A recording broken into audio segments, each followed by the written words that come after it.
This sermon is loosely linked to tomorrow's morning's sermon that I will give here. And basically, this won't have any meaning unless you come back and hear that sermon.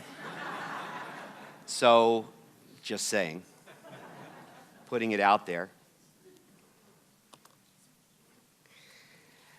There's a moment when we're very young, but we're just old enough to imagine a world in which we will be adults. Every person has this moment.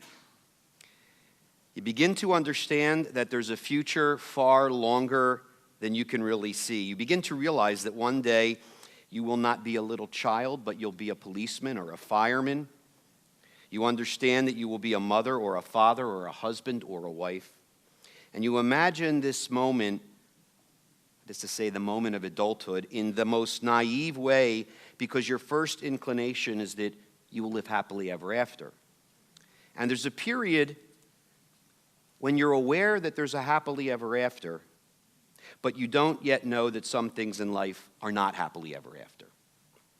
And it's in this space where you can dream of a better world, but you can't yet imagine that the world may not turn out to be as you dreamed it should be. And that moment, that liminal moment, is wonderful and liberating and inspiring. And it is in this space that many of us, me included, decide that as adults we will work toward that dream, the dream of the world as we believe it should be. So, in the part of my life that I committed to making the world a better place, to making the Jewish world a better place, things aren't quite going as I imagined they would be. And in the two causes that I've essentially devoted my life to, America and Israel, well, speaking only for myself, when I was that little boy and imagined how those things might be, they're not quite the same thing. Now, there were a few events beyond my family that profoundly impacted me in the person I've become. And to understand what I want to say to you, you first have to understand these two events. The first shaped my understanding of America, and the second shaped my understanding of Judaism in Israel. I want to first talk about America. It's hard to express to you how influential the moon landing was in my life. I was only 8, but I was vaguely aware of the world. I knew enough, or I intuited enough, to know the year prior to the moon landing was a difficult year, because even a 7 or an 8-year-old can intuit from the tone of their parents' voices a great deal about what's going on. Martin Luther King and Bobby Kennedy assassinated. The aftermath of the Six-Day War. The late 60s was an emotional stew of good and bad, of tumult and too little calm. And the landing on the moon was the capstone to this most consequential of decades, at least for me. Now, I've tried hard to understand the reasons that that moment in time has had such an impact on me. I've researched the moment, and I've looked at papers from the time, and what I've concluded is that the moon landing was as close to a pure moment of communal joy, national joy, as we've ever had. Everyone was joyful in America and around the world. There were no Republicans, there were no Democrats, we were all Americans, we were all citizens of the world. This may just be an 8-year-old's view of the world, but it was a huge win for America and the world. President Kennedy set a goal for America that we would send a man to the moon and return him safely within 10 years, and we did it. It was a project that began under a Democratic president and culminated under a Republican president who celebrated our achievement. It wasn't an invented moment, the moon landing. It wasn't a YouTube moment or a Facebook moment. Today, what consists of a moment is people taking pictures of their food. That's not a moment. That's a hot mess of self-absorption. No, the moon landing was much more. People were interested in the moon landing because it was an actual, authentic event. It was worthy of our attention. It was a unifying moment. It represented years of planning by heroes known and unknown. The moon landing was not about the individual. It was about the greater good. Neil Armstrong, Buzz Aldrin, Michael Collins were actual heroes, justly famous for doing something of note. They were not given to self-promotion. They were the kind of heroes you could respect.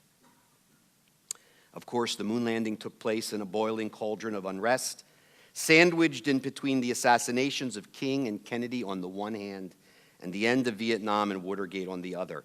The landing on the moon, incredibly hard as it is to believe, took place just a few weeks before Woodstock. The period between the assassination of Martin Luther King in 1968 and the resignation of Richard Nixon in 1974, this was arguably one of the most consequential 6 years after World War II. But out of all of this, I was impressed by the moon landing. And I wasn't a science guy, I was a music guy. But I was impressed by the moon landing. Political turmoil, cultural turmoil, economic turmoil, technological turmoil. There was a lot that could have made an impression on a young kid. But for me, the moon landing was my takeaway. The moon landing represented everything America was, could be, and should be. And during this period of time, between the moon landing and Nixon's resignation, the second major influence on my life also emerged, and that was Israel. As a family of serious, committed Jews, Israel was a significant presence in our lives. In those heady days after the Six-Day War, we were drunk with pride about everything Israel. And in those halcyon days, the Reform movement, the movement to which we belong, incredibly encouraged Aliyah. So committed was the Reform movement to Aliyah that even our little synagogue in Philadelphia was going to get a visit from a group called Garin Arava. This was a group of people in their late teens, early 20s, who were planning to make Aliyah and establish the first Reform kibbutz, Kibbutz Yael, in the Negev. They did it, by the way, and it's there, and you could go see it. And some of those people who came on that Garin are still living there. They were a bunch of young kids, young enough that they didn't seem old to a teenager, which I was then, but they were old enough to make Aliyah, and they were coming to tell us how they would fulfill the dream of Aliyah and create the first Reform kibbutz in Israel. I remember gathering in the room of the basement of my synagogue. It was the kind of room that had nothing but cinder block, unpainted walls, and casement windows, high near the ground because the room was below ground level. We sat in a big circle and we listened to their plans and their dreams and their hopes. We saw grainy slides of the land in a far-off desert called the Negev. It was exciting. It was inspiring. And on the car ride on the way home, I recounted this in great detail to my parents. And I remember being told by them in no uncertain terms, was I ever to make Aliyah?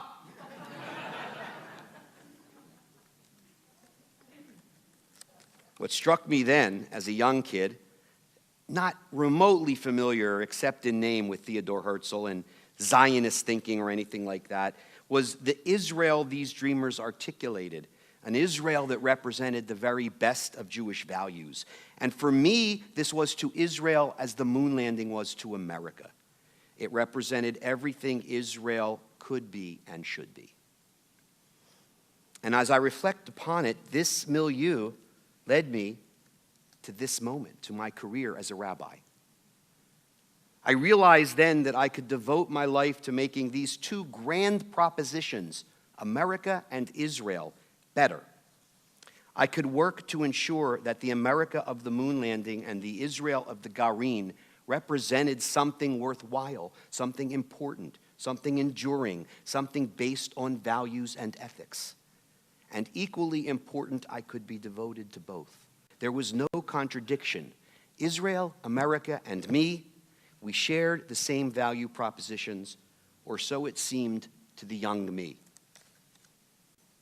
What were those value propositions? Simple. The human condition can be improved through ideas. In America, those ideas are expressed in the Declaration of Independence and the preamble to the Constitution. In the case of Judaism in Israel, those ideas emerge from the intersection of the sacred literature and the history of our people. But in both cases, America on the one hand and Judaism in Israel on the other hand, those ideas were aspirational. They represented the best we can be at our very best. At the moment, things have not quite worked out that way. Almost 48 years later, neither the United States nor Israel is as I believe it ought to be. I believe both countries and the larger Western world are moving toward a bad place. And let me be so crystal clear about this. There are many, too many to enumerate here, universal reasons why it's important to discuss this. There are many altruistic reasons that it's important to discuss this. But I discuss it tonight because I believe we're headed toward a bad place for Jews. The freight train of nationalism is steaming toward us, and the ethical and moral brakes that once slowed it down no longer seem to work. At every single moment, without exception, since Egypt, nationalism has been bad for the Jews. There isn't a single exception to this. If Jewish history teaches anything, it is that nationalism at best marginalizes Jews and at worst kills them. The irony of this moment is that Israel itself is under threat from a surging nationalism. We Jews haven't yet realized that nationalism in Israel won't be any better for the Jews than it was anywhere else. Just a month or two ago, Israel passed a bill called the Basic Law on Israel as the Nation State of the Jewish People. The very name itself reeks of nationalism, but the bill is actually worse than the name.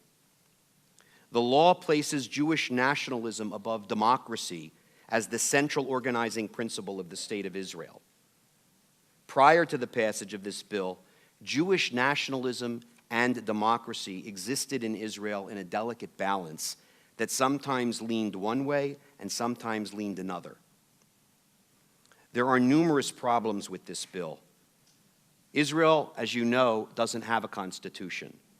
The Basic Law serves as a de facto constitution.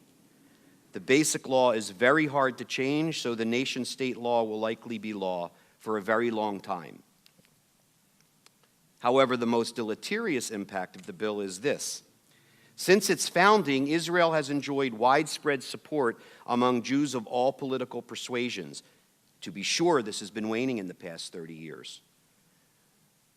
But because the balance between Jewish nationalism and democracy existed without the state coming down officially on one side or the other, Jews across the religious spectrum could correctly embrace the part of the equation that most resonated with them.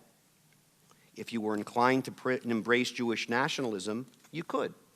And if you were inclined to embrace democracy, you could. Now, the state has come down on one side, and this leaves lover of Israel like me in a quandary. I will continue to love Israel, but Israel has clearly rejected a value that I esteem in actual law. I can no longer argue to you that Israel attempts to balance the competing interests of Jewish nationalism and democracy, because Israel has officially cast its lot with nationalism. Meanwhile, here in the United States, there is a similar situation. I am not surprised that once again there is an American First movement coming back to life, because it has never gone away. I am surprised at the degree to which Jews have jumped on this, given the anti-Semitic history of America First. If you are Jewish, you should think of America First as synonymous with anti-Semitism. It always has been and it always will be. And if you believe that somehow this incarnation of America First will be different than all the others, I would beg to differ. Historically, America First is a movement of white Christian men. Nationalism is always untethered, and this is the real problem. Nationalism is always untethered from ethics and morals. Nationalism is always prepared to trample the rights of others to support the nation. Okay, so we'll downgrade the status of Arabic in Israel to maintain the Jewishness of the state. Okay, we'll declare once and for all that Israel will be governed by the Jewish calendar and not by the calendar of Islam. Okay, so we'll accept petty corruption from our elected officials because they protect us and keep us safe. The classic trope of nationalism is that there is only one leader who can keep a country safe. You instill fear in the citizenry, you point to foreigners or immigrants or commonly Jews, and you tell the citizenry that they are the reason you're not safe. And when people don't feel safe, they're willing to let ethics and values slide. This scenario happens again and again and again throughout history. It's nothing new, and it's the most banal of political strategies. What's new is that many Jews here in America and in Israel seem to be perfectly willing to let the train of nationalism roll on by as if this time it really won't hurt us.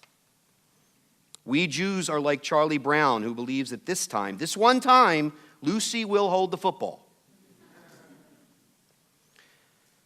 The slow erosion of ethical behavior justified by fear, economic insecurity, and xenophobia is the hallmark of nationalism. As Americans, the mistake we make is accepting that it's okay to throw out ethics if a particular economic policy advantages me, or that I'm going to be safer than a temporary diminution of ethics and values is okay. But history has a clear lesson on this. You're not richer and you're not safer in the absence of ethics and values. The irony for Jews is that we Jews believe that here in America, we will escape the ravages of nationalism because no one is out to get us. But in Israel, we will benefit from nationalism because everyone is out to get us. Although at this moment, neither the United States nor Israel are as that little boy hoped they'd be while watching a man walk on the moon or a young kid talking about making Aliyah. But I have not lost hope. Precisely because to be an American, to be a Jew, and to be a lover of Israel means precisely that, hope. The promise that tomorrow will be better than today. I have taken the liberty as a closing to adapt for this moment the words of Edmund Flagg. I am a Jew, I am an American, and I am a lover of Israel. Because